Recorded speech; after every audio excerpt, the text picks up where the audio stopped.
Yo, so I wanna I wanna start this show off with the Overachieving Award.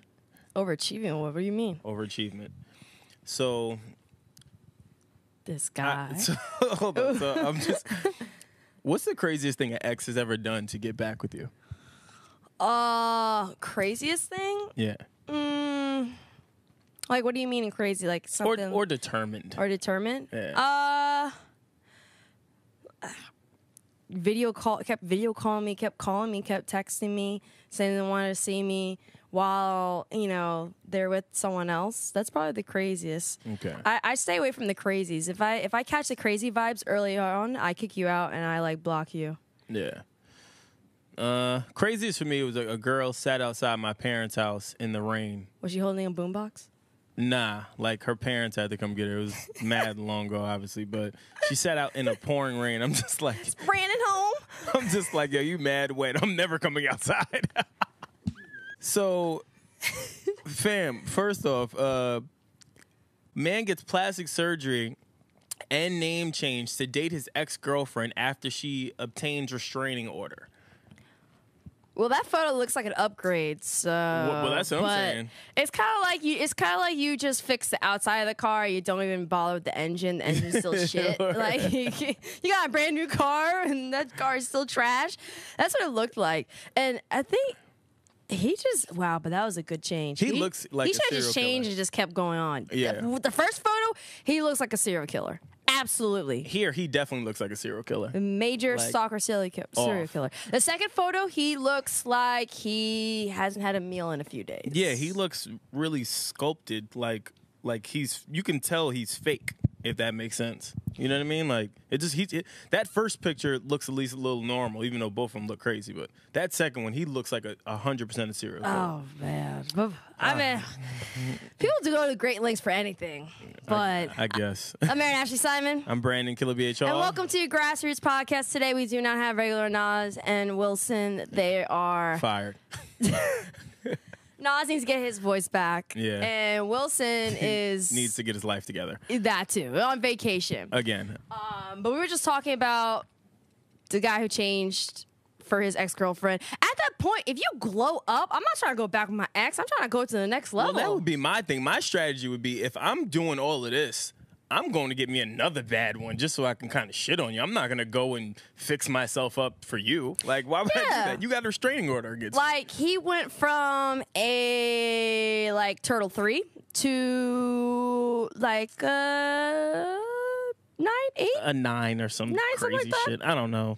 This shit is this whole situation is just crazy. That's I know. I hope it's not real, though, because that shit's crazy. Because, there's people out there who be, doing plastic surgery so they can look more like Barbie dolls or, that's crazy. Yeah, to me, that's just, they take out their ribs and oh, man, that's a lot. He apparently did a lot. I don't know if this is dedication or if he's really crazy, but salute to him. A lot to discuss today. Yes. Hit that notey, too, when we're talking. Oh, yeah, Subscribe. Word. Definitely hit the notey. All right, so let's start first with, where do you want to start? Because we have a lot to kind of talk about. Do we want to talk about Cardi and Offset first? Do we want to talk about the Ebro and Kodak shit? There's a lot to cover today. Yo, I swear. Okay, let's just start with the Offset Cardi one. Okay. So, apparently, Rolling Loud concert, festival rather, Offset goes and tries to surprise his then bae at the time, or past tense, estranged bae, because they've been separated for quite some time, cheating allegations and all this other shit. But, he took it upon himself to say, hey, you know what? I'm going to go surprise her, and I'm going to win my baby back. I don't think it really went according to plan, but he tried. He tried.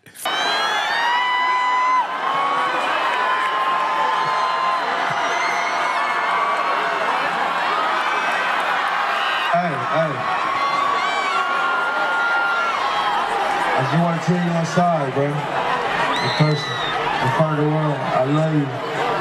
Whatever I got to do to show you, bro. I love you. I don't give a fuck about nobody who right here. I love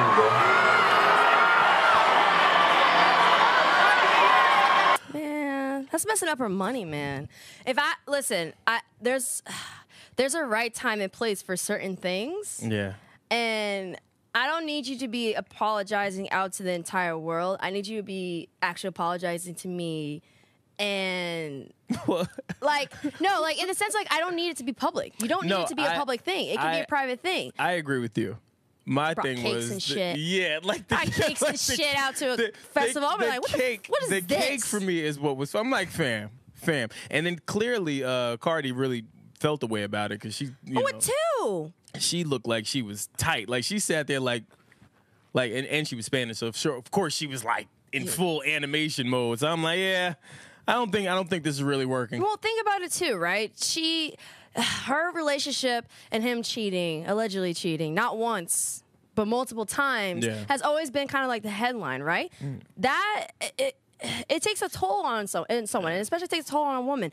And for him to just think, oh, let me just bring a cake, and she's probably like, what the fuck? You think that that's what's gonna fix this shit? Absolutely not. Well, the other thing too, the video that came out, which I thought was funny. You know what? For me, that maybe the funniest shit about all of these kinds of things. What? Is the fan comments under the pictures. Ruthless. So I'm looking at the. Did you guys see the Offset video where he posted? He said, "Hey, I'm sorry. I just want you back, and you my baby. Yeah, I love you, bro." Like that's the other weird shit too. Wait, love you, bro? He said, "I love you, bro." Instead of on stage. That's the other thing. This whole shit is just funny to me. But the comments under the first video were hilarious. So y'all remember the Shiggy video? Oh, the apology one? He was apologizing, but you could clearly see that he was reading that shit like he was under mad pressure. I feel like Offset was under mad pressure doing this fucking video. Like, he was just like, I love you, bro. I made a mistake, and I'm trying to get back with you, my nigga. Like, I'm just like, wait, this doesn't even make sense. Like, what's happening right now?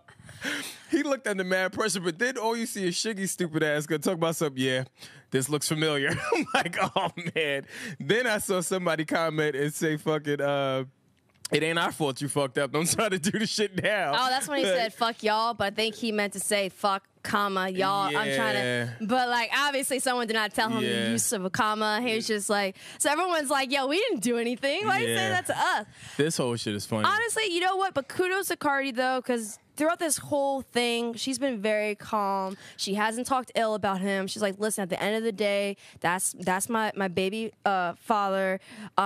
She also released a clip too, like literally after the incident, and you could tell that she was upset. She's like, yo, I'm upset, but I don't want y'all talking ill about my baby's father. And she said something along the lines like, yo, the women in the comments, y'all the ones who want to sleep with him, and the men in the comments, y'all be pushing women down just to take photos with people like Offset and stuff. But that's the other thing, too. I like how Cardi is handling this whole shit because she could easily really do a glow up really, really crazy off of this. But like, she could easily kick his back in to propel herself, and she's not doing that. And I like that. She had a kid. Like, you don't want, like, this is the thing, especially, like, my parents' divorce, like, and it just gets really uncomfortable and awkward for the kid. Obviously, the kid is not old enough to know, but, like, later on, like, if there's a lot of mean words going back and forth, and then like the one parent's telling one kid one, but I mean my mom didn't do that. My mom kind of kept it real. She was like, listen, I'm not gonna talk ill about your father, you're just gonna learn and you're gonna see everything. But there are situations where I've seen like one parent saying one thing, another saying another, and you get caught in the middle, and it's just like, I don't want to be in the middle. I'm your kid. Like, I don't want to do that. Yeah, it's awkward. So it's actually great that she's handling it the way she is. Now, Offset's not gonna stop. That's the problem. Do you feel bad for Offset? No. No? No. Does anybody? No, you put yourself in this situation. Listen, he allegedly cheated more than once. So here's my thing. Here's my only thing. And I'm only shooting him some bail just because I feel like... Sorry.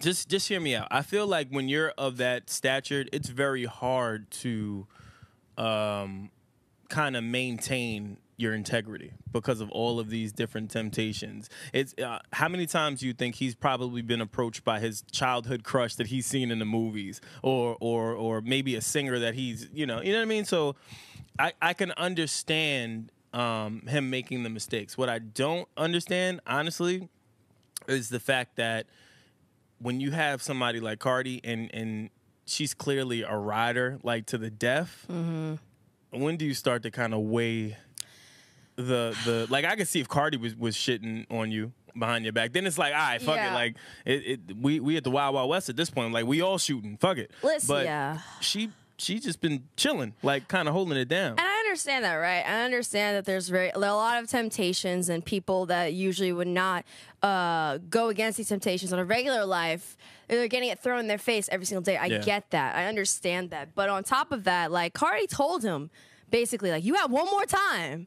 She, like, you know, even during the last one where everyone was like, oh, I guess you don't turn Offset on anymore, and like stuff like that. People were saying crazy things like that. And even still, she stayed by him. But like, Latin women, you only get that one other time. Yeah. And that's it. Well, I mean, I don't know. I just wonder how this will play out. I hope it doesn't impact her, because I just feel like she's growing. I really feel I feel like I'm starting to see a mature Cardi throughout this whole ordeal, like the way she's handling it, even the way she handled him coming on the stage, like even her video after it, like she could have easily said, yeah, this nigga's you know, he's sweating me, blah blah blah blah. Like, she didn't do any of that at all. She 100% is just really maintaining her integrity and trying not to kick her child's you know, father's back in, which I think is admirable. Well, also on top of that, I think, like, it kind of goes back, like, when you have a kid, it changes your perspective. But I've heard from a lot of people, when you have a daughter, that's a whole new ballpark. Yeah.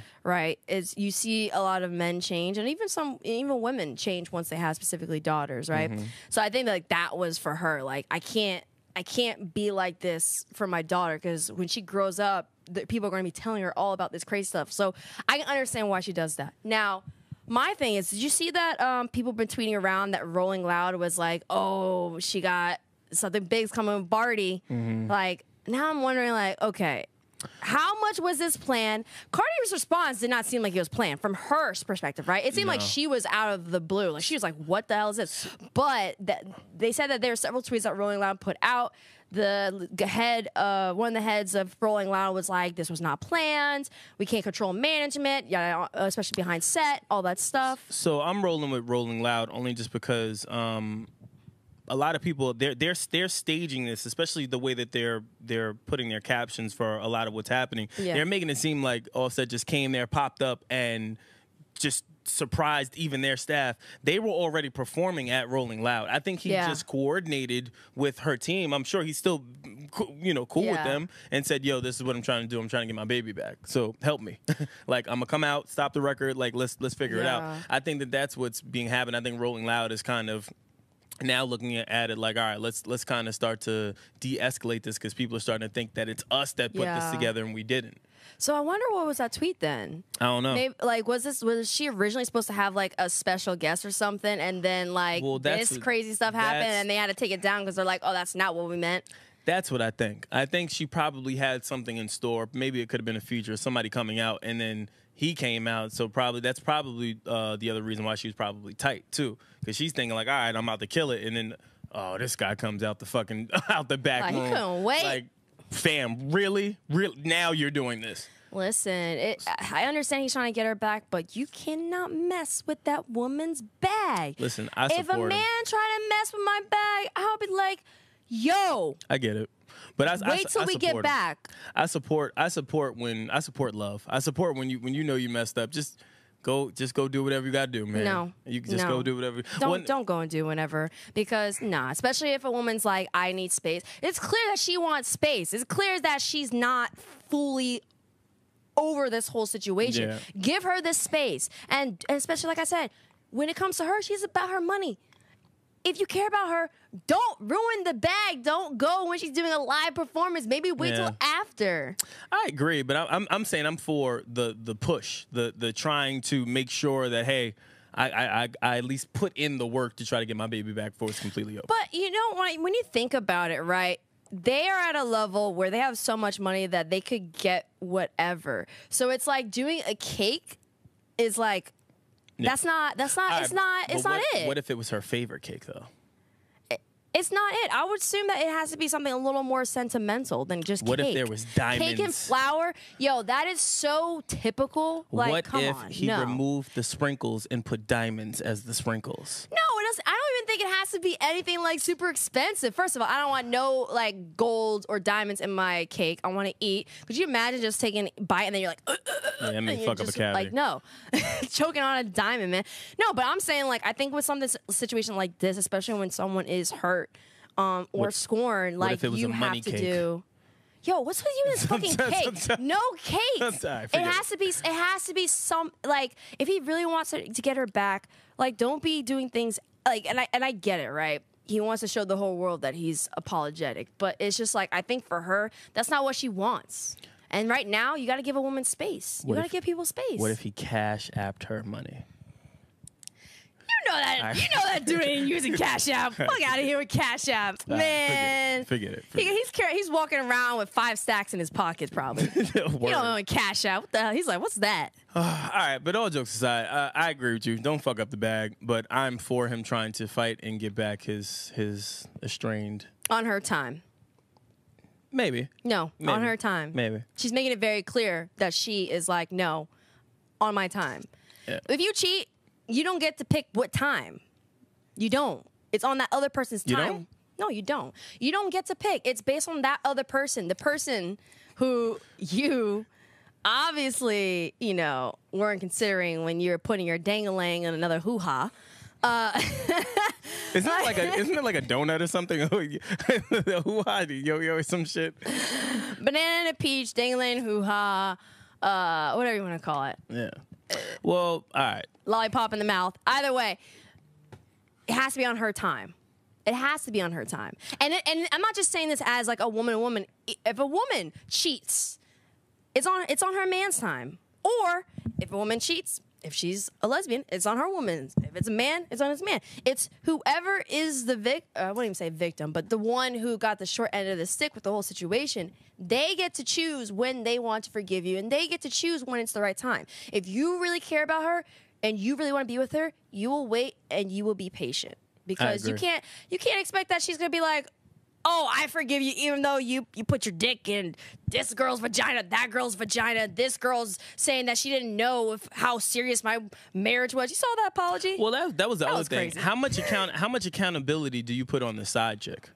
Because mind you, side chicks are like, and I know this sounds crazy, they're essential to, like, the rapper ecosystem. They complete the ecosystem for rappers. They do. They make you lovable. Yeah. Turn you into a Charizard. And the funny shit is, one of my family members told me this, and I thought it was so interesting. Just about cheating? Y'all have comments about cheating? Yeah, so about like my grandparents and shit like that. There was always rumors and shit. But who said this? I can't remember. But somebody said it to me, is that sometimes older people, even though that they're married and they know that their husband or wife is out doing whatever, if that's keeping them alive, they would rather them do that just because they would still have them. Are they saying that as if their parts don't work anymore, and they're like, go ahead because mine's not working? Or I don't know. Because I know sometimes they may do that. It's like, listen, but that's what I'm saying. I tried everything. I tried the pill. I tried everything. My shit's not working. Yeah, gotta go do something else. Go ahead. Well, that's once it gets to that point, it's like, fuck it. Like I can't help you here. So you know how there's like Cuddle Buddy, like there's a Cuddle Buddy company or whatever. Yes. Do you think there's like a vagina? A rent-a-hoe? Yeah, rent-a-hoe. Do you think that exists? Yeah, they're those chicks. Prostitutes? No, they are the groupies. Escorts? They literally cycle them. Have you noticed that a lot of these Instagram models, they go from one person to the other? It's like a freaking secret society. It's the same for the NBA. You'll see that one of them will date one, and then they just recycle them. That's what it is. It's a rent-a-hoe. Yeah, they all smashing each other. Yo, they probably have an app for it. Swipe. Oh, yep. Derp, she shows up. It gotta be. I don't know, man. That shit's crazy. All right, well, we off that. All right, so let's get to... we need to make that. Rent-a-hoe. Yeah. Rent-a-hoe, word. That's the new investment. All right, so I want to get to this Ebro and Kodak shit. There's a lot to tackle here. All right, so let's start. I want to start with the positive first. The positive, I will say, is that I thought that Rosenberg did a great job of trying to, I guess I'll say, arrange the placement of questions and the flow of the energy. He did a great job when noticing when things were getting weird and awkward to kind of jump in and lighten the mood. Except that moon landing one. The moon landing conspiracy one, I was like... Well, I understood the moon landing conspiracy only because that whole week, I can't remember who, but someone said...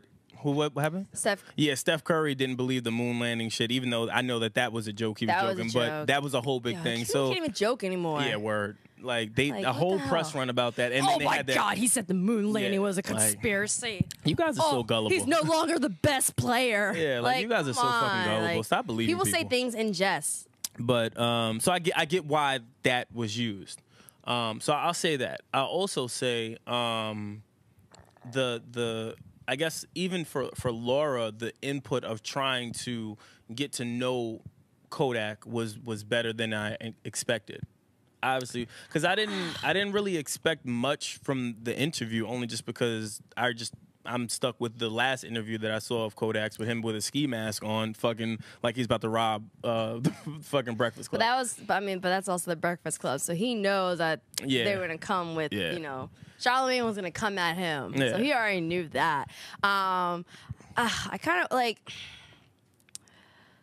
The one thing is, like, when she asks where you from, I'm just like, come on. Kodak's not like a new act. Yeah. Like, you should know by now where he's from. That was only one of my pet peeves. Yeah. The moon landing one, it just felt weird because it's like you had the sexual assault thing, then after you're asking the moon landing, it's just like, yo, what the hell is going on here? Yeah. The moon landing shit is a little weird.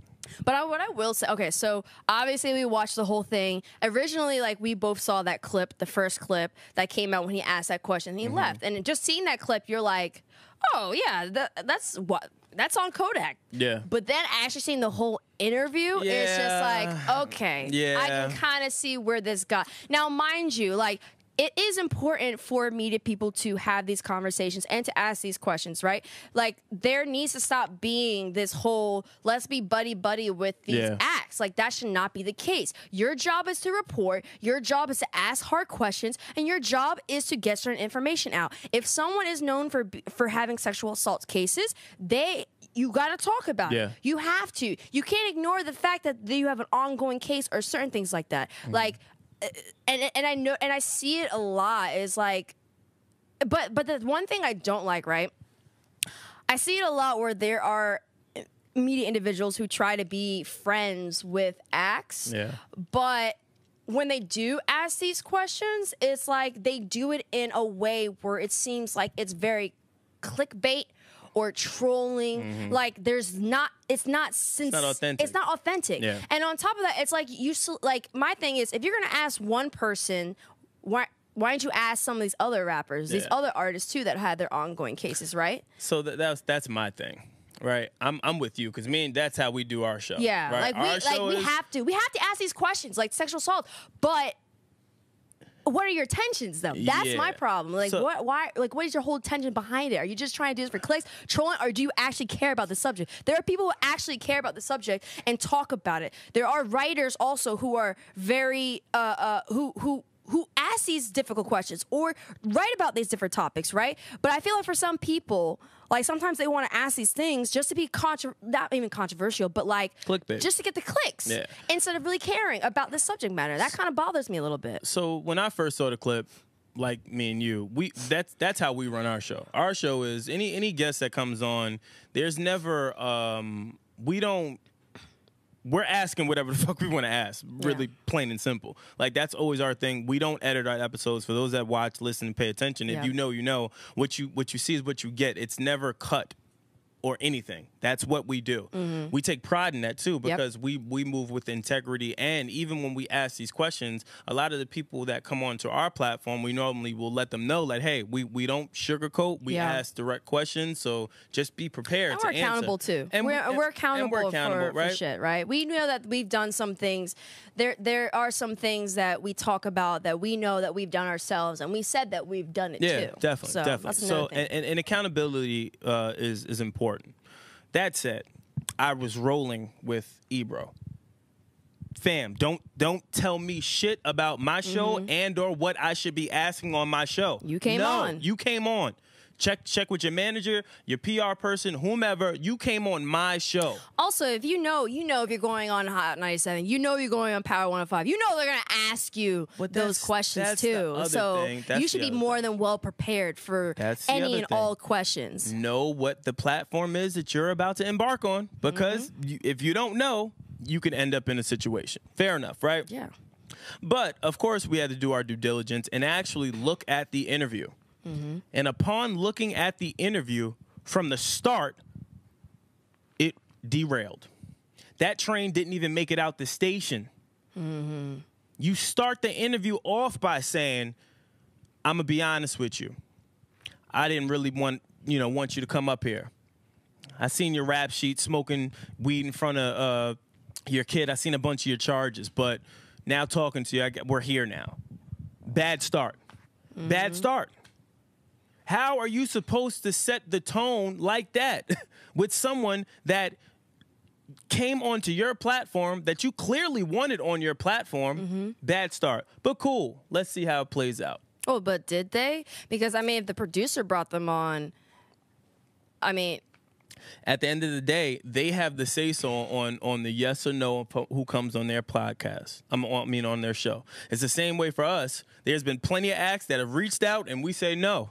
Well, on top of that, too, right, especially throughout media and journalism careers, you're going to interview people that you do not like or 100%. do not agree with. But... then that's your opportunity to ask difficult questions.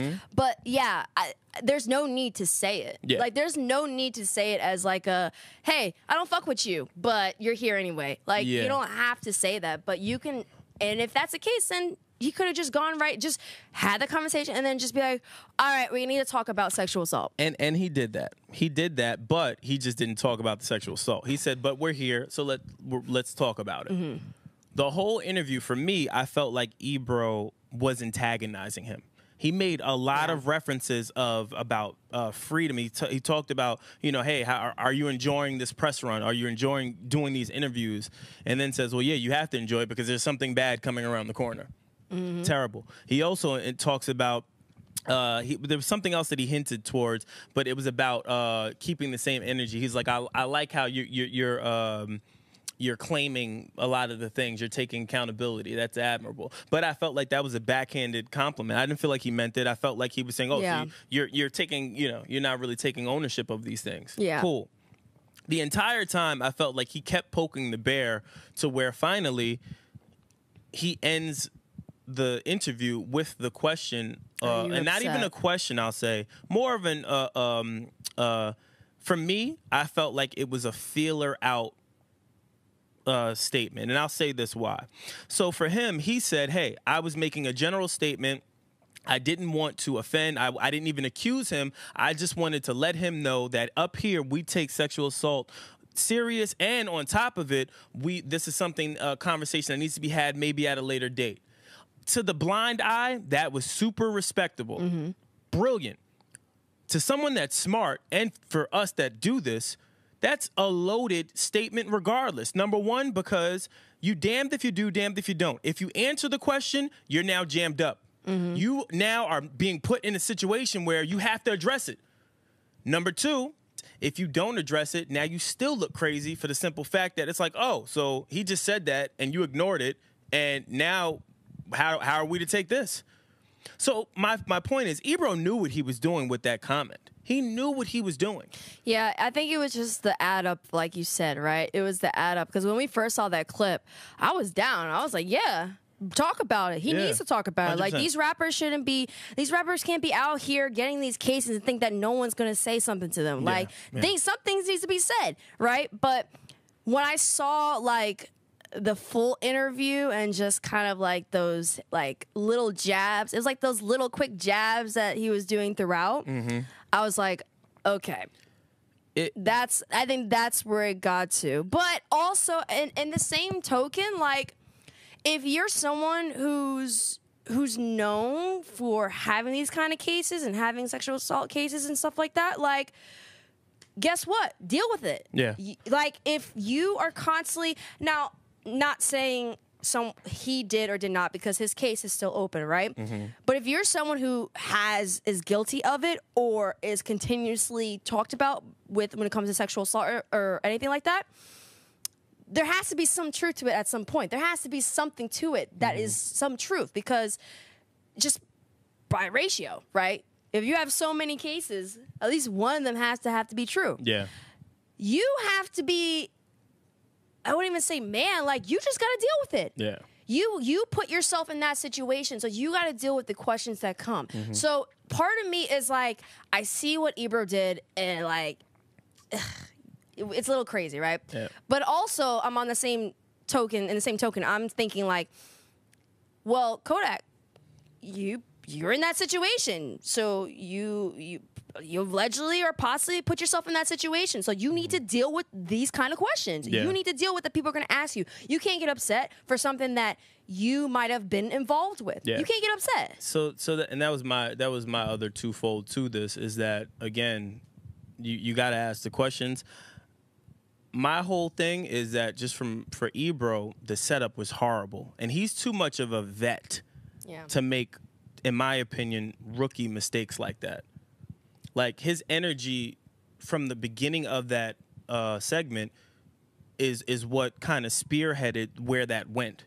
Yeah. Of course, at the end of this, when Rosenberg is trying to, reel it back in, which he kept doing the entire episode. He kept reeling Kodak back in. Every time it went off, Rosenberg did a great job of saying, all right, hold on, let's bring it back. Let's lighten the mood. I see what's happening. By that time, the moon landing thing, now, if I'm Kodak, it's pissing me off. Yeah. Because now I'm like, all right, y'all asking me the stupid shit, which we told y'all not to ask. We didn't want to bring it up. Y'all brought it up.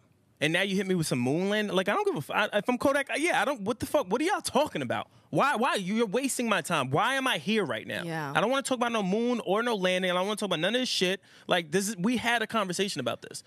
So, for me personally, I would be rolling with Kodak. I would. Well, Peter Rosenberg's mentions after, wasn't it like a separate clip where he was just like, it was coming off like you were antagonizing him, and he broke down like certain parts of where Ebro was, and then I forget that guy, but the guy was on the side, and he was like, the pivotal point was where you said, "Are you upset?" You could have just been like, all right, guys, that's it for the interview. Let's wrap it up. Or you would have went with what you said. He's like, that was the pivotal moment that really, like, whatever decision would have been two different outcomes. Well, at that point, I'm sure Ebro was looking at it like, I see his energy. And in Ebro's defense, I will say, again, if when you talk man shit, someone's looking at you a certain way and you start to feel the energy, you're going to start to feel away. Yeah. You will. At that point, though, I feel like he started to poke the bear. Okay. But the bear was already laying in hibernation, minding its business. Like, I don't feel like it was warranted for him to puff his chest up when, again, he made the conversation uncomfortable from the beginning of the episode. From the beginning of how that shit started, it started crazy. Yeah. So, of course, you're not going to get the good reaction. But, again, for Ebro, this is a moment. I may have something here, so why would I not poke the bear? Why would I not try to make this into something bigger? And he was successful at it.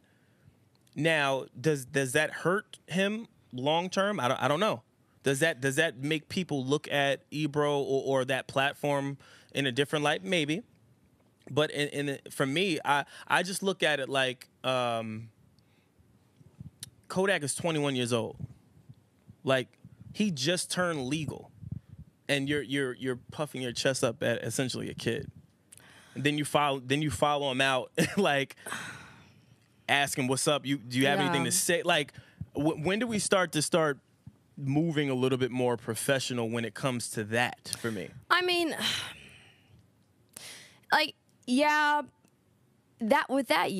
mean, ultimately, like, the one thing that this interview did was it sparked a whole conversation on Twitter, but it also showed a lot of people's perceptions when it comes to sexual assault and conversation around who can ask the questions, who can talk about it, and who can't.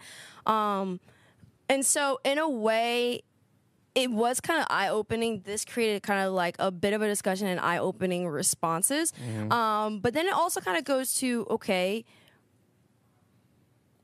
which platforms are the appropriate platforms to be asking these important questions? And also, timing of asking these questions, I think, is also important too, right? Yes. And not timing as in like, oh, I got to ask him when he's happy. Like, no. Nah. Timing in terms of like, if you're going to really get down to the nitty and gritty, then ask these questions. Don't have it be a situation that ends up going viral. Actually have it be something that could be informative. Or if you're really about it, just tell him like, yo, we don't know what your situation is with sexual assault, but we're going to talk about it because this is important because so many rappers or people are going through this stuff. And we're going to talk about it. We're not going to talk about your case, but we're going to talk about it. Like, I just think that sometimes, like, moments that could be important, or especially when you're calling certain acts out or talking about sexual assault, some of those moments are skewed by, like, these stupid viral moments. Yeah. And it kind of annoys me. And that's the thing for me. I think across the board, we got lost in the fact that we still don't know much about Kodak. And I think if I'm keeping it a buck, because I saw, again, in their defense, I saw the resistance. Like, you could see Kodak didn't want to answer certain things.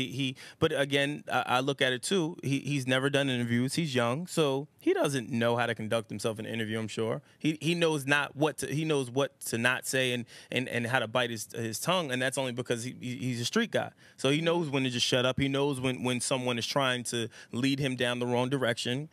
So he's paying attention, but overall, he's not coming there. All right, let's get into it. So I get them. It was pulling teeth a little bit, but I think the only reason that it was pulling teeth is because of how the interview started and the energy that was put out from the beginning. I guarantee, in my opinion, I guarantee if that interview does not start the way that it started, that whole interview goes differently. I think that, I think if it didn't start that way and Ebro still said the things that he said towards the end, he would have still been sitting there. I think it's a different ballgame. And I think you might have even gotten more had you approached it differently without that start and without the little jabs throughout the conversation. Yeah. About appreciation, about you have something bad coming around the corner. You know, my kids don't listen. That was the other thing. How many hit records do you have? Oh wow, well yeah, my kids ain't listening to this. Like, all of these things are poking a bear at this point. Now, mind you, I do factor in that, okay, there's edits. I can tell where the whole edit where we said the long pause, the long just pause. Like a quick shot. You seen upset. I can see the edits where he was talking even about the music part. I can see where stuff was cut out, so maybe there was some dead spots, and maybe Kodak was giving off some energy like he wasn't feeling Ebro. Could be, but again, that starts from the beginning of the episode. From the beginning of the episode, that sets the tone. Yep. And that's where I think they could learn from. And mind you, I don't know if they're open to it, I guess, because when you're as big as Hot 97 and you know, obviously Rosenberg and Ebro and all these people, they're huge. Dude, I don't know if they're open to conforming to, you know what I mean, to doing things differently. Maybe they are, but for me, I would definitely look at this and take it as a learning experience if that happened to me. Like, I would look at this like, all right, I could have approached this differently to get to this, to get to my real destination for my questions and get to the real underlining topic. Yeah, man, go watch, what is it? People gotta take pointers from Oprah and what was it, Barbara Walters, and you know who I watch a lot? They get mad shit. I watch Angie. Angie, for me, she's another good one, yeah. And I say this a lot. Angie never ceased to amaze me, but Angie, most recently, I'll say the between 6ix9ine and between the Mace. The Mace interview for me was really, really important because of how she was able to pull information out of Mace without asking anything very intrusive. Like, it was one part in the interview, she said to him, well, yo, I don't want to, I don't want to jam you up. I don't want to get you in trouble. And Mace says, well, no, I ain't gonna get in trouble. No, I want to know. Actually, I want to talk about it now. Yeah, there's an art form. There's a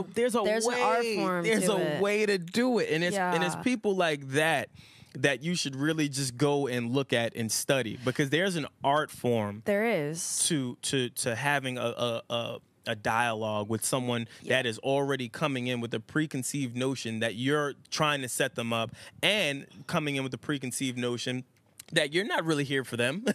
Well, no, like. So I'm a trained journalist, right? I majored in journalism. I worked for the Wall Street Journal. I worked for a lot of like notable journalists, and like there's ways to get answers for questions without asking the question directly. Because you have to think about it. A lot of times when people are coming to interviews, unless you're like one of those renowned people, like I said, Barbara Walters, Oprah, or even Angie. People are already come in with their arms crossed, trying to be protective and stuff. And there's ways that you can get people to open up and tell you the things that you want to hear. If they know that you're not trying to come from a malicious intent, then yeah. Now, if you're someone like Trump, it don't matter. You're gonna just ask the questions, keep pushing. Yeah, you need to know. There's a point where you need to know where you can push, and there are ways that you need to know that you have to set up maybe 3 questions to finally get to the question that you want, or let them talk about the things that they want to talk first, get that out of the way, then you address the stuff that you want. Because if they're like, okay, I got all my stuff out, I want to talk about my album, I want to talk about this, I got that out of the bag, I'll give you what you want. So there is definitely an art form to it, and I wish more people would learn this. But then that's also why you see the difference between people who are like an Angie in that realm and people who are not. There's a huge difference. There's a difference between people even like who are Robs and then people who are not. There's just ways to go about it. I look at it like dating and sex. I look at it like when you go on your first date with a girl and you try to smash on the first date, chances of that and you being successful is very, very difficult. Sometimes it works, sometimes it doesn't. Sometimes it doesn't. But as you court and you start to work your way up to get there, you give her you put in the work get her to a car get there. Give her a little dinner there. Maybe some Tiffany bracelets there. Yeah, you and put then in a little bit of work. Okay, all right. He cares. What you want? He cares. Literally busted wide open. And then that's it. So and that's why I equated to asking questions or just doing interviews. You gotta give them some chocolates first. This is the thing. You gotta give them something first. You have to. I always tell people, because this is something that one of my mentors told me. You literally need to have a full-on conversation for 15 minutes before.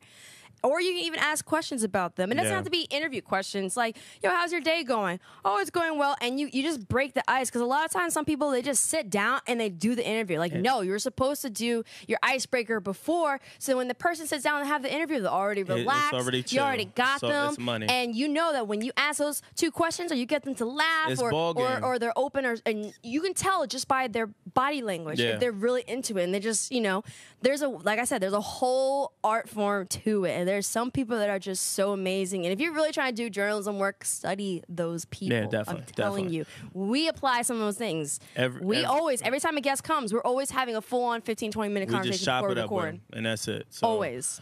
I don't know. I think we did good with this, though. I think we explained our points here very clear. Yeah, I mean, listen, like, it wasn't the right way that we went about it. That could have been a great conversation.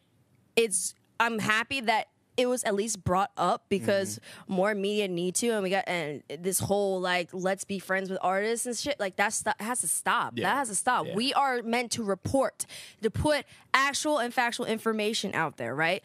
But then also, even for Kodak, it's like, dog, if you weren't in this situation, you wouldn't be having these questions. So I don't know. So more to come. Just saying. We'll see what happens with that. I wonder how that will all play out. I wonder if Kodak will ever go back up there. I doubt it, but he may. Who knows? I think so. There have been a lot of times that Hot 97 and Power has these crazy ones, and then they still go back up there. I was about to say, I'm sure they'll figure out a way to fix this, and he'll be back up, and then they'll repurpose all of that stuff that they just went over. Remember the last time we came? Yeah. Look, it's different now. I'm not talking about your rape allegations. We're fine. Yeah, but I honestly, I think that there needs to, like, these questions need to be asked more to these artists that are, and even some of them that are like caught beating up women and stuff. I mean, for the ones that have been caught, like, I know that a lot of media stay away from them, and I would too, because I'm not trying to have you on my platform after you just beat up a woman. No, absolutely not. Or even sexually assaulted someone.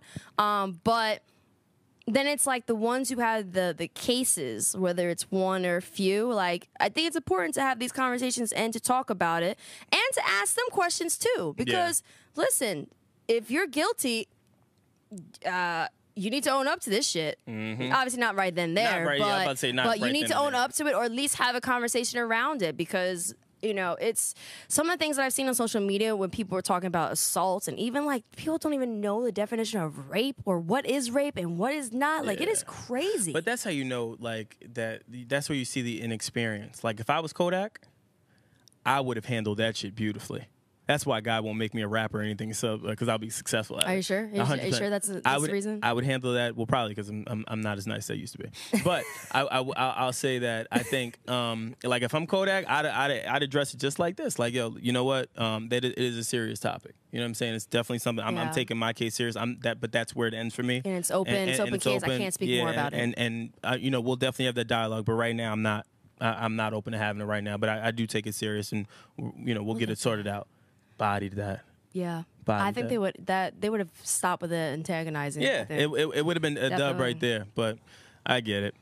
All right, on to more pressing matters. Kanye and Drake are still at it, ladies and gentlemen. Hey, the history continues. They are still the at saga. it. So over the weekend, Kanye took to Twitter to make his feelings known about Drake and all of the behind the scenes that's been going on, that he is fed the fuck up.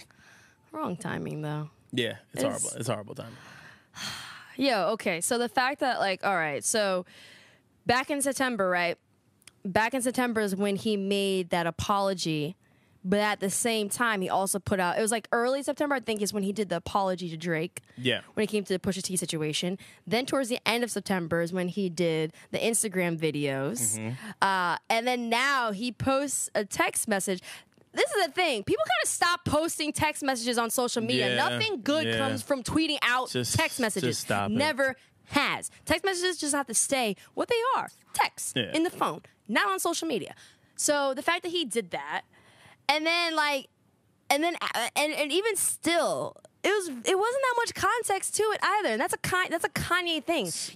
He says stuff but lacks context, right? Then all of a sudden he comes back hours later.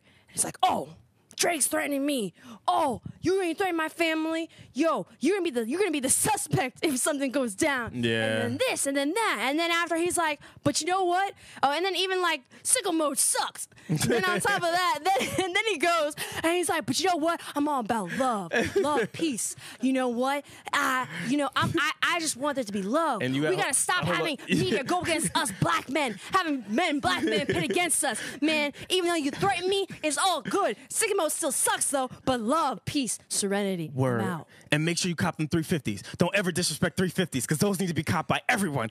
Everyone needs to pair 350s. Oh, and did I mention I'm dropping a new CD next week? On Christmas. On Christmas, like, it's scatterbrained as fuck, but... Yo, and I love how, like, he tweeted something, and when he had misspelled or poor grammar, he didn't delete it. He just tweeted again with the corrected sentence. I'm like, fam, you don't have to do that. Like, I'm like, yo...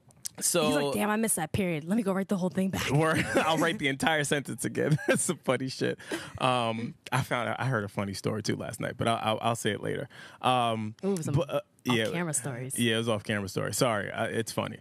Well, no, I'll just say that I know that Kanye is reaching out to quote-unquote influencers, and one of my friends has him blocked, and they reached out to him and asked why they have him blocked.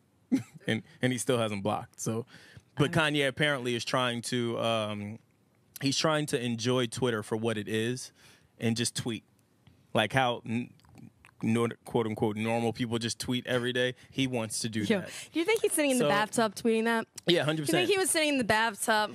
Definitely, like with bubbles and everything. Like, I think I'm gonna go on a rant right Kanye, now. Bitch. He was sitting in the tub like, I feel a rant coming on. So, I don't know, but it seemed like he was fed up. He's saying, yo, Drake, you're playing all of these fucking industry games with me. You're playing games with my family. You're playing games, you know, you don't hit me directly. I requested to speak with you, but you're hitting Chris asking how the family's doing. Then he's mad at Travis Scott.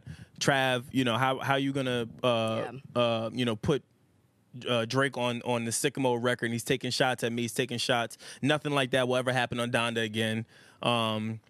So there's a lot going on. And then again, he said Drake finally broke or mission accomplished. Drake called, but then he still goes on another rant the day later. Threats. And posting the text conversation. Then he says that him and Travis Scott had a conversation. He said, you can rest assured that you'll never see any other checks over stripes on any other Travis Scott projects while he's family or whatever.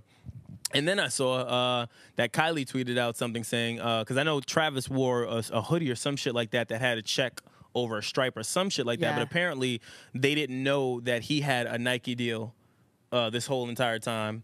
So now I don't know where that stands, but that happened literally after Kanye had tweeted out like, well, no, there's gonna be no more checks over stripes thing. I think Kim interjected herself too. Well, no, that was Kanye tweeting. Give me your phone. Yeah, give me your phone. I need your phone too. I need a tweet. Yeah, I'm certain because like we pointed out before, you can tell when there's just certain things, the way how people articulate themselves. There's a way you can tell who's talking. Those tweets that came out from Kim's Instagram, Twitter, that wasn't from her. At least in my opinion. If it was, I can be totally wrong. But the way that them shit's read, she don't even tweet like that. Like it just is obvious. But let's go with the case that it is. I wonder where they stand. I wonder what's gonna happen now because this just keeps going and going and going. Yo. And she had to come out and say that no one threatened, which I thought was so weird. But Kim then tweeted something which I do believe was her and said no one threatened our lives. Even though Kanye is on the other side of Twitter land saying, oh, you're threatening my kids, my family, and all this other stuff. Yeah. So, I don't know. You know, it's also, like Kanye and Drake. He's texting me. Sorry. Kanye and Drake are like that couple that needs to break up and stay away from each other, and they have like these big outlandish fights, and then they're like, and then your homegirl is like, girl, I'm never going back to that guy, he ain't my man no more, I ain't gonna do that no more, and then all of a sudden you see them at like a show or something, and it's like, yo, are y'all gonna stop with this craziness right now? Like this love-hate relationship is so weird. It is like borderline crazy bromance. It's weird. I've seen people like once like I looked up to you before, but now I hate you. But like this is weird. It's like now it's like, yo, you both are just playing each other and trying to figure out who can outplay the other the most. This is weird. This is industry shit at its finest. And then, this is industry talk, definitely. Yeah, this is industry talk. You're my bro. Yeah. For those who don't know what we're talking about, check some of our earlier episodes where we break down and tell you and give examples of what industry talk is. This is let's talk. For lack of a better word, this is let's do lunch. we'll do lunch. That's what these relationships are. Oh no, this relationship is when the cameras are out, oh yeah, let's get for the gram, and then after it's like, nah, fuck you. Yeah, get off me. Don't get touch off me. I don't want to see you. Get off me. And then poor Ariana Grande tried to, derail this whole negative energy just to promote her music, and then Kanye went at her. But then Kanye's doing the same thing. Like he said, like, yo, don't use me, bro. Not for your platform, bro. Not me. Not somebody that don't use to sell your music. Yeah, like you're doing that right now. You have a project coming. I'm telling you, he's very much a hypocrite. I tell you, yo. But it's just like at this point, it's just like someone got to take his phone away. Someone got to just take something away from him. Yeah. Because like, I just think that like. It's like, yo, you went from this Trump thing, then you stopped with this Trump thing. Now you're on this, like, you're on this Drake thing. You say that you're on this love thing, but you're like using love as like a de-escalator for when you have your moments instead of actually being about love. And like the other thing with those tweets that I found was very interesting. Number one, he said, "No more red hats." He also said, "I'm in the best space that I've ever been recording drug-free. I'm feeling," what did he say? I'm feeling like it's, fuck, what album did he name? My Beautiful Dark Twisted Fantasy. Okay, so you named that. And he said, I feel like I'm just in the best space of my life. So I don't know what that means. Did he really say that he was in the best space of his life? That's what he said. That's what he said. So I don't know what that all means. He met with Trav. He said, I met with Trav at my crib this morning. We expressed ourselves. It's all love. I don't know, man. This shit is so you got lowercase and then uppercase. We free. And then that's the other thing. Then he gonna talk about some I'm gonna just show y'all how this is wrestling, nigga. You're wrestling. What are you talking about? This whole thing is WWF wrestling. Y'all are putting on these characters. Yeah. And that tweet, I'm loving the new music. I've been working on 6 months off meds. I can feel me again. Remember when Dark Fantasy came out? I used to tweet a storm also. So you're like clearly saying that you're doing this tweet for music purposes. It's just, I don't know. It's just all over the place. I don't know. It's draining on. I have no more handlers. Only fear God. There was a handler with me at TMZ, a so-called voice of reason that, thank the Lord, no longer is in my circle. You don't make runway on medication. Even alcohol is an addictive substance called spirits, and that actually block our earthly connection to our spirit when we drown ourselves in it. I don't feel like that when I drown myself in alcohol. Perhaps we stop looking at my tweets as rants and start looking at them as therapy testimonials and some even ministry. Yeah. Ministry. Yeah. He said that. Yeah. Bruh. Yeah. Bruh. No.